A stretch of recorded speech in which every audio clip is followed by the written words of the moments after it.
Voter ID. As an example, alcohol purchases, renting a hotel, car, etc. None of those are rights protected by the Constitution as why. But also was a chain of events that leads to the point of voting with an ID. In that chain of events, you can live your life and not have or need one, or have the ability to get one. In most states, you have to pay for the ID if the only thing you need the ID for is voting. That's a sort of poll tax. You can be so poor that the $5, $15, or $85 fee to get the ID is just too much. But then you also have to look at the problem that some people can't get an ID due to problems in their life, but need to be able to vote to get representation. A homeless person, for example, would want to vote for someone to advocate for them and the problem of homelessness, except you can't vote without a home address in the voting precinct. You also can't get an ID without a physical address. You can't, in many states, get an ID without proof of residency, which all revolved around having utility bills, a lease, or mortgage. If you're staying with family, you can't get that evidence. If you're a stay-at-home spouse that doesn't work and the bills are not in your name, you don't have that evidence. You can't get one. I ran into a problem myself of not being able to get one. When I sold my house and moved into my motorhome, I cowed renew my license. I was a commercial driver at the time. It was stunning. I've had to put my utility bills in family members' names for a month, at a cost of several hundred for the swap, just so they could get an ID. It's actually hard to get one sometimes. So, if it's hard to get one, why should we make it a requirement to have one to exercise a constitutional right? Here's your Cliff Notes. Requiring to identify yourself while voting inherently is not a bad thing. It logically makes sense for such an important act. How we used very loosely, meaning our elected officials. Yes, I see the irony. Implement this is where the problem arises. It is not an equal playing ground to get said identification as well as voter intimidation happening while trying to vote. That is the problem. Voter ID should be phased in. For example, my late great-grandmother was born on a farm and never had a birth certificate issued until she was near retirement. She also never drove and never held a job off the farm. We can't penalize people like this, and we also have to recognize that times change. This is kind of out there, but think about this for a second or two. Free ID for American, legalized citizens via the Gov. Is a great idea. Solves all these problems. Real or imagined. But just imagine how many people would refuse it, based on suspicion that it's nothing more than another sinister plot cooked up by the ubiquitous them that run everything, pushing towards more and more subjugation of the masses or some such a reach. But not really. Not anymore. Anyway, what are some legitimate arguments against having to present a valid government-issued ID? Voter taxes are illegal and unconstitutional. Voting is a guaranteed right given to all Americans. Unless there is a free, easy-to-obtain national government ID that is valid across the country, it is unfair to ask for voter ID. The main arguments are that voter ID laws in the U.S. are not made in response to actual cases of voter fraud, but correlate with attempts to make it harder for poor people who belong to minority groups to vote.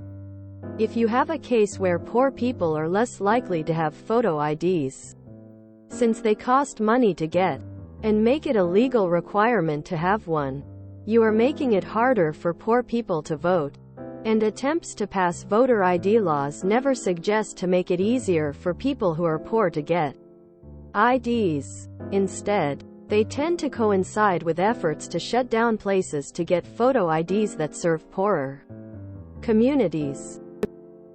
So it seems less that voter ID laws in the US are intended to solve a problem, as they can't actually prove there are any cases of voter fraud happening, but are just a way to make it harder for poor people to vote. Because voting is a right guaranteed to all Americans, there are no arbitrary requirements of voter ID placed on this right. Also, voting has been shown in practically all cases to be secure as it stands. The people who are arguing for voter ID are doing so in bad faith. They know it'll decrease overall voter turnout. When voter turnout is lower, those groups who are arguing for voter ID tend to do better. Even if voter ID was put in place, why would they stop there? If they start to lose again, they'll just claim it is not secure for some other arbitrary reason. But since voting has been proven to be secure as it stands, there's no reason to change. All that will accomplish is lowering voter turnout, which is the opposite of what we should be striving for. Besides the voter tax issue, you need to provide a substantial reason why we need a voter ID in the first place. In America, widespread voter fraud is not an issue. We have had many Republicans, including former President Trump, constantly saying it's an issue, but no substantial evidence has been shown that there is any. By suggesting we need voter ID, you're putting the cart before the horse. It excludes homeless or those who don't have an ID but are otherwise eligible to vote. It's a poll tax, unless they start giving out free IDs. The issue is zero trust between the parties. The idea on paper makes sense, but conservatives have a very questionable history with regulating voting. Most common form of ID hands down in the US is a driver's license. City residents are less Republican and less likely have one. That right there is the crux of the issue.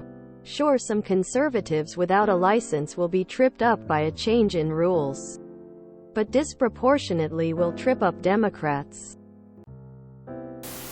It's an access control feature that allows voters to be disenfranchised for not being able to take time off work, or not being able to go get a government ID, which may be hours away by public transport. Essentially, it's making your voter pool exclusively people who have access to cars, or else live near an ID center, and have the disposable income to take time off of work to go and obtain one, which is inherently unconstitutional. What about absentee, mail-in ballots? All forms of identification require approximately $2,050 to obtain, which isn't conducive to allowing impoverished people to vote. There should be a free national ID with a number that has built-in security. It should be used for all these things the SSN shouldn't be used for. The issue isn't needing an ID. The issue is which IDs are accepted. Not everyone who votes drives, has a driver's license, or has a passport. These things take time and money. Housing, school, work IDs can be refused. So if you require only certain IDs that require time and money and means to obtain, the more impoverished are thus not allowed to vote. The U.S. is not set up for accessible voter ID. The U.S. is set up for voter suppression. The United States has already issued you an ID, your Social Security card. You should have to prove you're an American citizen to vote in an American election. You're expected to have an ID to be part of our society.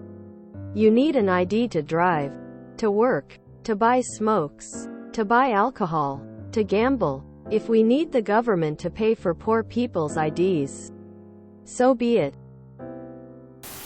TLD, or getting an ID takes resources that poor people don't have.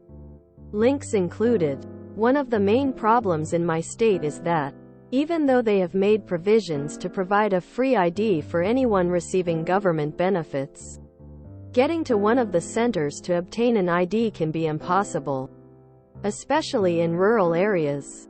First of all, in Georgia, there are 159 counties, and only 67 service centers where you can get an ID. Chances are, unless you live near a city, you're going to be traveling for a minute. And if your car isn't in good working order, because who's going to be able to prioritize tires over milk? You just can't get there, because public transit and taxis are non-existent outside of major cities. Not that our public transit is great in Atlanta, but that is a different rant. If you are able to make the trip to a service center, you have to make sure that you've got the right documents before you leave. This is the list of documents needed for Georgia. Some of these, like the birth certificate, cost money to get copies of if they have been lost or stolen. Others, if you are homeless, are impossible to obtain, like proof of residency via a lease or 2 pieces of mail. Now, all of this sounds like it just kinda sucks to be them, right? Here comes the math. From previous reading, I remember reading that voter ID laws were expected to disproportionately affect poor, rural POC the most. And looking at Georgia's poorest county locations by per capita income, Wheeler, it's 38% black. Total population of 7,471 means that there are about 2,839 black folks there. Let's be generous and assume that about a quarter of them are under 18 and unable to vote. That still leaves us with 2,100 probably eligible adults. In 2020, 393 black voters cast their ballot in the general election in Wheeler County. That is 18% of the probable voting population, in an election where black voters turned out in force. Even in Georgia, if it looks like a duck and quacks like a duck, I have a hard time believing that it's not a duck. Edit formatting because oops. TDLR. Because it keeps Democrats from voting. Same reasons felons aren't allowed to vote. Both restrictions only exist in Trumplican-run states for this reason. Young poor inner-city people, the most Democrat-leaning constituency, often don't have government ID because they don't own a car. You might think this is unlikely. I assure you it's not. If you don't drink or smoke and can't afford a car, there's little reason to get ID. I had several friends in college with no ID for these reasons. They just took their birth certificate when they needed identification. And in most red states, birth certificates are not accepted as voting ID because they have no picture. This is 100% intentional. And also ironic because all you need to get a picture ID is a birth certificate and a piece of mail, which these people could easily provide at the voting booth. Felons can't vote in most Trumplican states for the same reason. Black people are arrested and pulled over 510x more often than white people. They are also poor as a group. And being poor and black means you have virtually zero chance of winning in court. So they get felonies at incredibly disproportionate rates. And guess what? Black people in former Confederate states are Democrats' strongest voting bloc. And those same states are the places where black people are most disproportionately arrested. It's institutionalized disenfranchisement, just like Jim Crow days. So there's really no reason to waffle about felon voting restrictions and voter ID laws. They only exist in red states, and the reason is it keeps a few percent of Democrats from voting. And in most states, a few percent margin is all you need to win.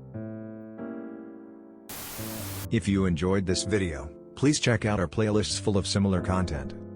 Epic Haircast is like doom scrolling for your ears. Please like, share, and subscribe.